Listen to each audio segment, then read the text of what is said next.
Super Mario Bros. Wonder is amazing, and that's probably the best opening to this video I can come up with. I tried to write the script for the intro multiple times, but you really only need the truth. Up until June this year, the 2D Mario franchise felt like a dead end. The last game released over 11 years ago, and the new Super Mario Bros. Games were beginning to feel stale and uninspired. But little did we know that during the Nintendo Direct on June 21st, Nintendo would announce a brand new 2D Mario game, Super Mario Bros. Wonder. The game looked extremely promising. The art style and animation work looked incredibly detailed, and the fact that there were so many weird things to look at only amplified the hype even more. Then the game released, and people loved it, including me. Incredible level design, beautifully weird gameplay, and overall just a very polished experience. At least that's what people said. But how good is Super Mario Bros. Wonder really? Is it worth the hype? Today I'm gonna be giving my raw and honest opinions on the game, all the way from the gameplay and story to the presentation and music. And at the end, I'll give my conclusions and my final verdict on the game. And spoiler alert, it's gonna be good.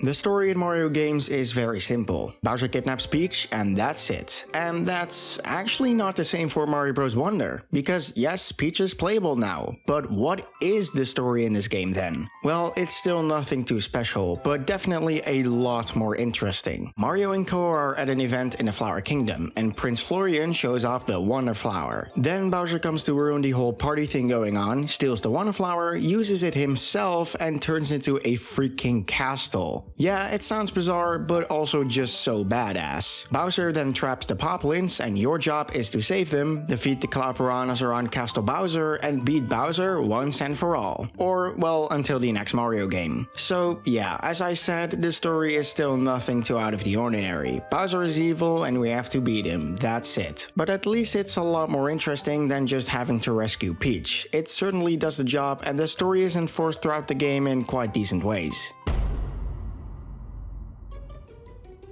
The movement in the 2D Mario games is often very simple. In most games you can walk, run or swim, jump, triple jump, wall jump, ground pound, and that's pretty much it. In the Wii and Wii U games you can also spin in midair, giving you more height. These moves are all available in Mario Bros. Wonder, besides one. The triple jump is a weird scenario for this game, since it's technically available, but it's also not really a triple jump. And that is where one of the biggest gameplay parts of the game comes into play, the badges. The badges in Mario Bros. Wonder play a huge role in the gameplay. They can alter or enhance your move pool, make the levels easier by adding exclamation blocks or making you big at the start of a level, or significantly make your experience more difficult by making you run insanely fast or even completely invisible. Most of these badges are quite circumstantial, specifically the Boost and Expert badges, and therefore aren't too useful in most scenarios. Like, I get that it's cool that the invisibility badge exists, but why would you ever voluntarily use it in any level? And the same also applies to the Jet Run and Spring Feed badges. It's really cool that they exist, and I'm not gonna bring it down on the game at all, but you must have some serious balls to use them in normal levels. As for the Boost badges, I really never used any of them. There's 11 of these, but none of them are particularly useful. Probably the most useful is the Safety Bounce, since it actually does something in a level, and I guess the Add Exclamation Blocks badge is also somewhat useful sometimes, but most of the time it just hinders the level design of the developers and you won't get to appreciate the challenge that much. And the sensor is also okay, but you really only need to use it the first time looking for a secret, and once you've found everything once, you really won't need the sensor ever again. But who cares about collecting coins? Literally 0 people will ever use these coin badges outside of just curiosity. And being able to convert any power-up into a specific one sounds cool, but most of the levels are built around a specific power-up, so using one that's not provided by the level itself can sometimes result in an experience that's not a good representation of what it should be, if that makes any sense. But man, the action badges are where it's really at. Most of these are a blast to use and really useful as well. The parachute cap is the first one you unlock, and right away it's a very useful badge in some scenarios. Wanna make a big jump without falling into the abyss or repeatedly wall jump to get up a ledge? Well, you can use the parachute cap, but I have to be honest, most of the other action badges can do the same to some degree and even more. So even though I really like the parachute cap, it's a little bit niche. But then there's the floating high jump. I love this badge. It's by far my favorite badge out of them all, and the moment I unlocked it, I never really felt the need to use any other badge, since it's just so powerful and versatile, and the height you get is just insane. You can easily jump over large gaps or up ledges using just this badge, and you really won't need anything else besides maybe a couple of spins. Now, I'm not gonna go over every badge, because we already know what they do by now, but there's one more I'd like to point out in particular, and that is the timed high jump. This is a weird one. If you remember from a few minutes ago, I talked about the triple jump not being in the game. Well, this badge is technically the triple jump, but it's more like a timed double jump, I suppose. And well, I never really used this one. I've tried to use it once, but I didn't understand it at all and just didn't use it afterwards. But for the rest, the action badges are great. Dolphin kick is phenomenal in the water, and it makes water levels go by much faster and much more painless. The boosting spin jump is great for getting a bit of extra height and precision after you jump, and the wall climb jump just looks dope. And in general, the badges are just very fun to play around with. While some of them aren't very useful, just having them in the game and making such a huge impact on the gameplay is only for the better. It makes the movement of this game much more unique, since you can so easily adapt it to your own needs. All of this easily makes Mario Bros. Wonder have the best movement out of any 2D Mario game, and I don't think there's any debate on this. But how about the gameplay itself? Just like in every 2D Mario game, the gameplay in Mario Bros. Wonder is very straightforward. You simply have to play through levels, get to the flagpole in each one of them, and beat Bowser at the very end. It's once again a very simple premise, but it doesn't have to be complex to be fun. The Mario series has mostly been successful in making this simple gameplay premise be fun to do, and it's usually partly because of the power-ups. Mario Bros. Wonder offers a total of 6 power-ups, including 3 new ones, which might not seem like a lot at all, but my god. These new power-ups are by far the most creative power-ups we might have ever seen in a Mario game, and I'm of course talking about the Elephant Fruit, Bubble Flower, and Drill Mushroom. All of these power-ups are insanely fun to use and actually have a surprising number of uses in the game. The Elephant Suit is many people's favorite, and I can 100% see why. It's just so goofy and also kind of cursed, but also surprisingly useful for how unusual this power-up is. You grow in size and can run over 2 block gaps,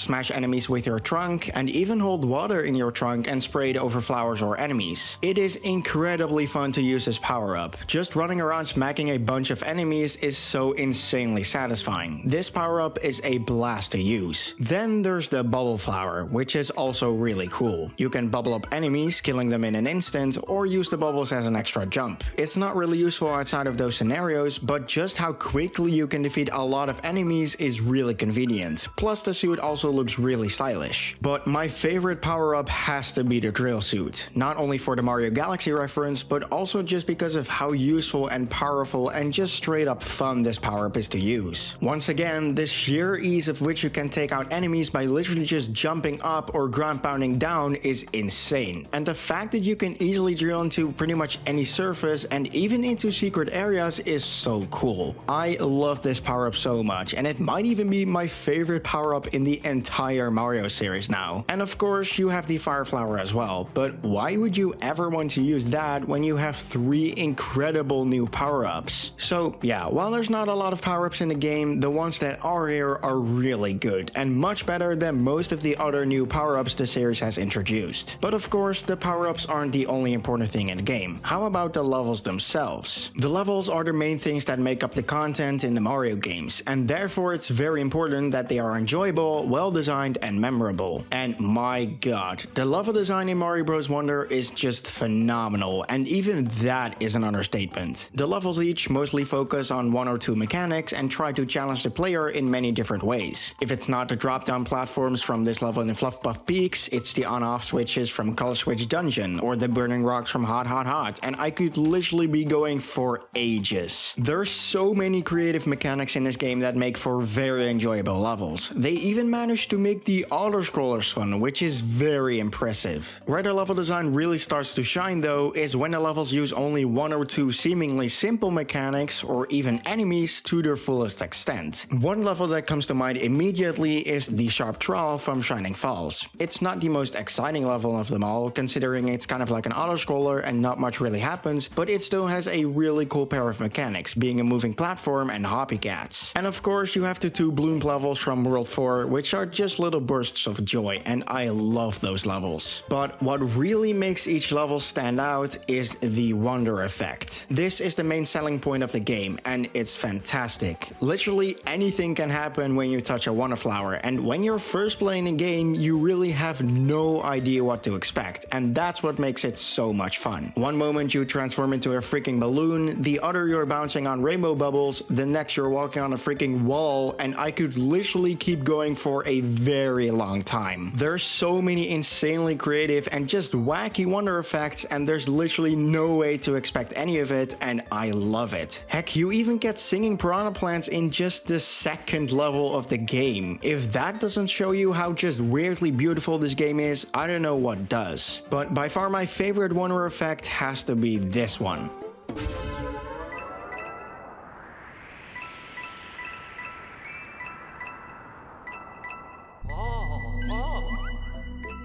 Yeah, you get launched by a Hoppo and sent into freaking space. You can even float around freely and look at a beautiful Hoppo-shaped constellation, which even transforms into a real Hoppo after a short while. And it's also super fun to float through here because of all the spikes on Hoppos, and this is just one of many amazing wonder effects in the game. There's also an insanely crazy bull rush stampede, a humongous rolling snowball absolutely demolishing the stage, a giant spike statue launching boulders at you, or even Cosmic Mario starts to chase you. You even transform into a rolling spike ball or a freaking cake. If that doesn't tell you how weird this game gets in the best possible way, I don't know what else to say. And of course, don't forget about those insanely catchy songs like Piranha Plants on Parade, Spiky Dance Number, A Night at Boo's Opera, and of course the special march in the special world. The wonder effects are genuinely incredible, and I haven't even covered close to half of it. Oh yeah, the special world. I haven't even covered this world yet just because of how much this game has to offer. I won't go into too much detail in this video since I'll do a world ranking video on this game later down the line, but the special world in this game is just great. Most of Mario Wonder is really easy, and while from World 6 forward the game definitely becomes more difficult, especially on Castle Bowser, the special world definitely kicks it up a few notches. Half of the levels in the special world are still nothing too crazy. Bounce, bounce, bounce, pull block allure, Piranha Plant Reprise, and Wonder Gauntlet are relatively easy levels, even if they can still take a couple of tries. But then we get to Climb to the Beat, and man, this level is just brutal. And of course we can't forget about the final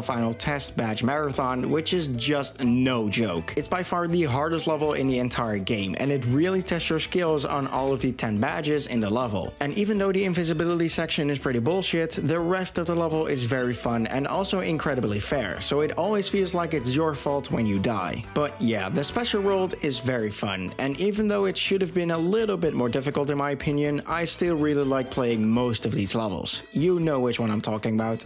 Shining Falls Special Triple Threat Deluge. One more aspect of the levels which I want to touch upon are the 10 flower coins. Most of the levels in the game include 3 of these, and the majority are locked or hidden behind a small challenge based on a level's mechanic. Some examples of these are having to get one before a spike throws a spike ball at you, having to bounce on a buzzy beetle in lava at the right time, or having to make it to a safe platform after stepping before the drop-down platform flips and loses collision. And of course, there's so much more creative challenges behind these collectibles. But what can these coins be used for? Well, the flower coins have their own separate counter in the game, and the 10 flower coins found in levels add 10 flower coins to the counter. These flower coins can be spent at the shops strewn about the world map. These coins can be spent at the shops to purchase badges, wonder seeds and one-ups, as well as standees. But what are standees, you might ask? Well, standees are used in the online mode, but I'm not gonna go over online here since means I never play it and I really could not care less about it. But anyways, back to the levels themselves, most of the regular levels are really enjoyable. They implement one or two mechanics and try to make the most out of those, and most of them succeed in very good ways. But apart from your standard levels, you also have 5 other types of levels spread throughout the game. The first one is called Break Time, and it usually involves a very short level with a small objective you need to complete in order to obtain a Wonder Seed. Most of these levels were quite enjoyable, even if they were very short. The one where you have to get the Hoppo into a hole using springboards was very clever, and the 2 races against the timer blocks in World 3 were very fun. I'm also glad that some of the mechanics seen in these break times are delegated to these bite-sized levels. The mechanics are still interesting for these small levels, but not interesting enough for larger levels, and instead of making a longer, boring level out of a mechanic that's only interesting once or twice, they made a small one instead.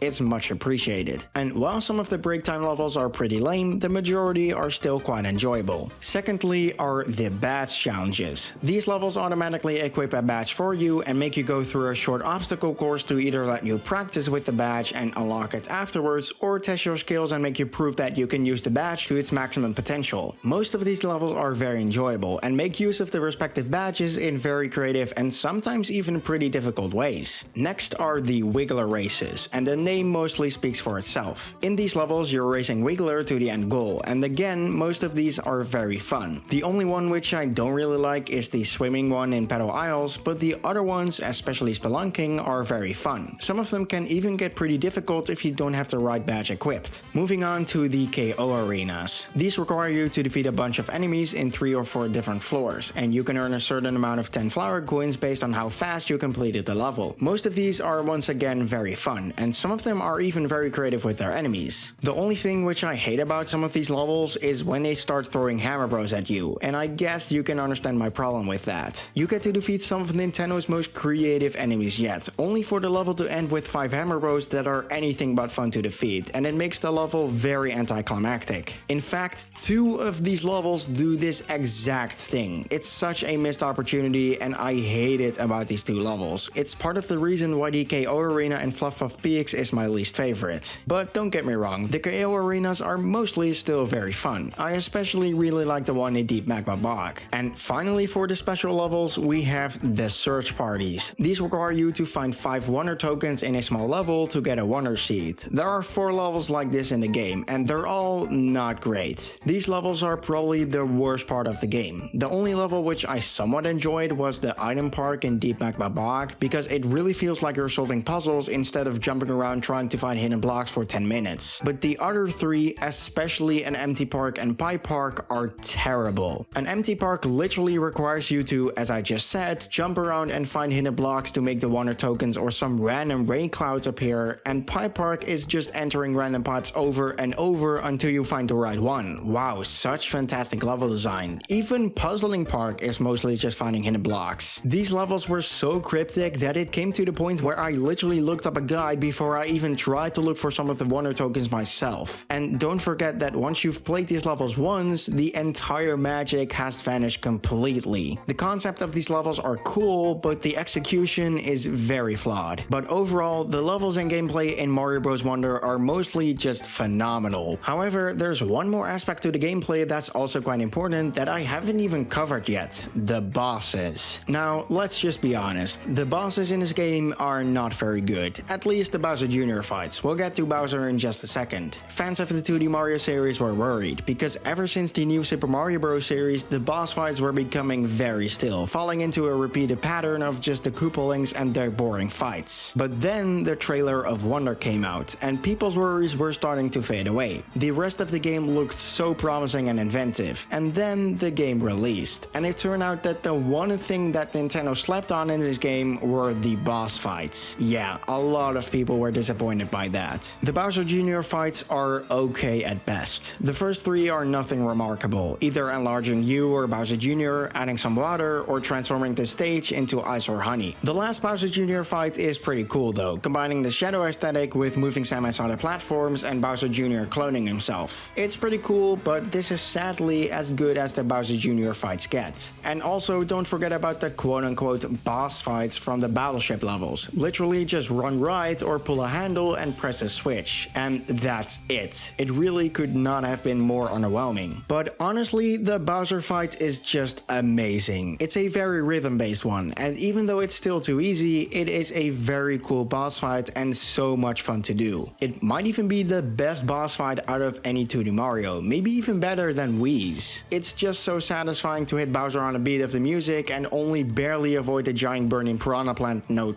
things, whatever they are. And even the credit sequence after that is very interactive and provides a perfect medley of the entire gameplay. Phew, I had a lot to talk about, but to sum it all up, the gameplay in Mario Bros. Wonder is just incredible and insanely fun. And even though most of the bosses and the search parties kinda suck, the rest of the gameplay is just phenomenal, and I love the majority of it. It's definitely the best gameplay any 2D Mario game has to offer, but how about...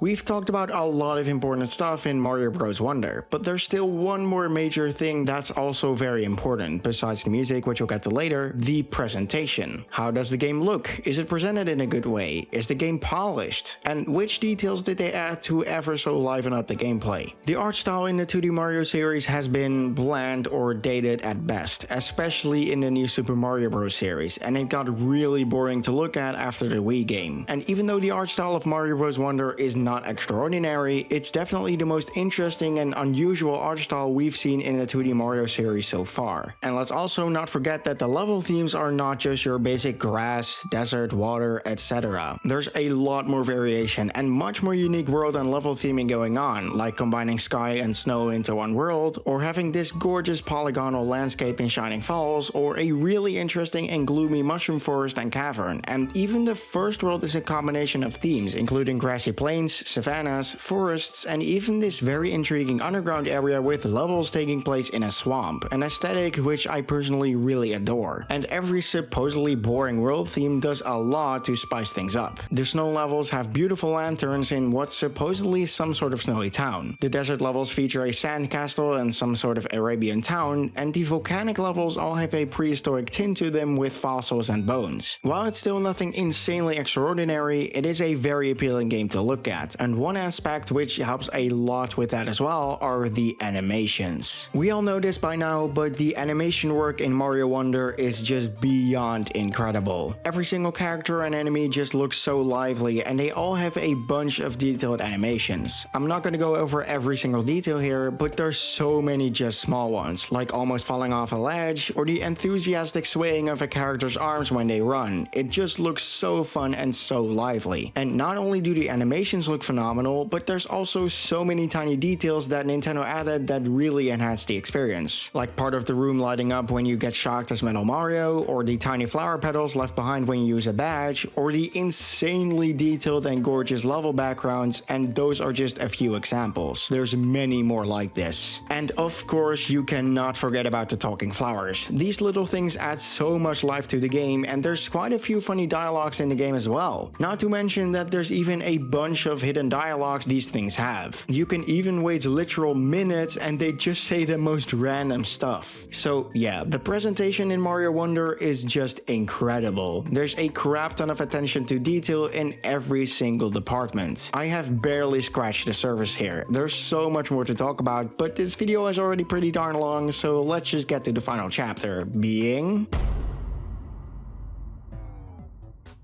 The Mario OSTs have always been classic. The overworld and underground themes from Super Mario Bros., the many beautiful compositions from the Galaxy games, and the bangers from the Mario Kart franchise. Every single OST has at least one iconic song that everybody knows and loves. I love listening to music all the time, especially rock music and Mario music as well. I especially appreciate the more obscure or unappreciated Mario pieces, like Tokyo Blur from Mario Kart 8 Deluxe, or the techno-like songs like Another World from Mario Odyssey. And the soundtrack of Mario Bros. Wonder definitely doesn't disappoint. Of course, I don't like every song. The overworld song has dumb vocals, which is why I like the elephant version much more. But wait a minute, there's elephant versions? Well, yeah, you probably all know this by now, but Mario Wonder's OST is very dynamic. There's the normal music variant, but there's also a layer of brass, including tuba and French horns, which plays whenever you're in elephant form.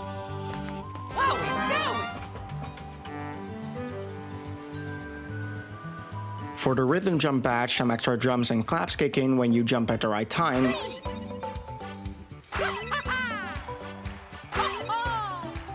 And by far my favorite aspect of the dynamic music, which is that a percussion track gets added depending on whether you're moving or standing still, which is just really cool.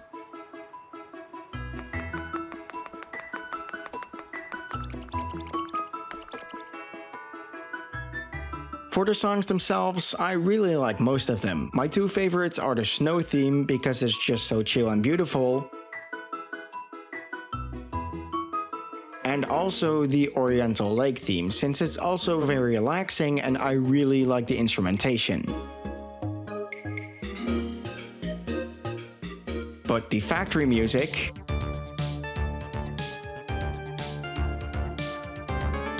the underground music,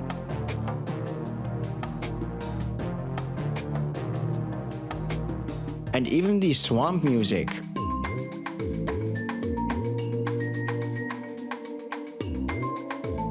are very enjoyable for me. And of course, I like the other tracks as well, or well, most of them. And the world map themes are also pretty good. I especially like Fluff Puff Peaks,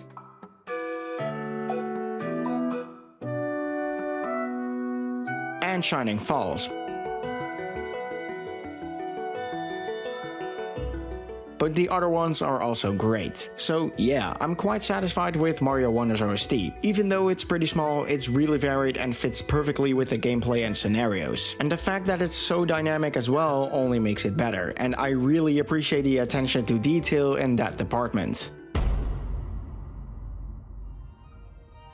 Super Mario Bros. Wonder is not perfect. There are some things that are quite mediocre or just flat out bad. The search parties aren't fun, the Bowser Jr. fights are a wasted opportunity, the fact that the Yoshis and Nabbit are easy mode characters is a very weird and bad decision, and of course not every single level is that enjoyable. But my god, this is by far the closest to perfection the 2D Mario series has gotten so far, and it's no doubt my favorite 2D Mario game. And it might have even entered the top 3 in terms of my favorite Mario games of all time, which is very impressive for a 2D title. So overall, I really enjoyed Super Mario Bros. Wonder, and I hope that you enjoyed this video. Thank you so much for watching this video. It took a while to make this one, but it was a blast to do it, because as I just said, I loved this game so much. And I'll be making these opinionated videos for every 3D Mario game, and maybe even every 2D Mario game. So if you're interested in that, make sure to subscribe and stay tuned. But anyway, thanks again for watching this video, and I hope you enjoyed it. I hope to see you in the next one, and see you later.